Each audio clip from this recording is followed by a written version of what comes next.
पर जी सफलता धन प्रतिष्ठा से प्रेरित इस दुनिया में ऐसा क्यों है कि जिसके पास सब कुछ है वो अक्सर आंतरिक अशांति से जूझते हैं, जबकि जिसके पास न्यूनतम साधन है वो आनंद क्योंकि संतोष जितना विषय होगा उतना चिंतन भ्रष्ट होगा, उतना जितना आपके पास सुविधा भोगी मन होगा उतने में अध्यात्म से गिरेगा,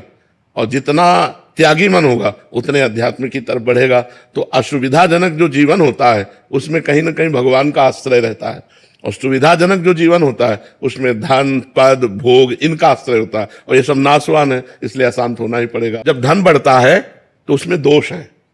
पर स्त्री गमन, मदिरापान,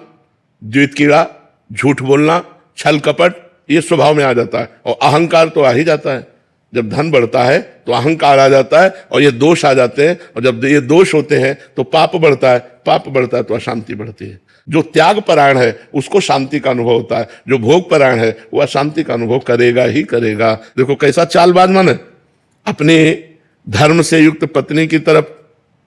तो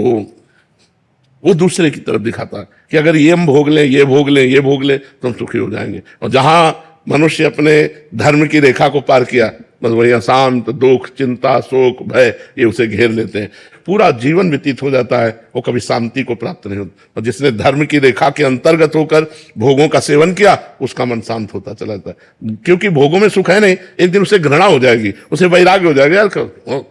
अगर नवम नवम तो फिर वैराग्य नहीं होगा, फिर वो अशांति बढ़ती चली जाएगी।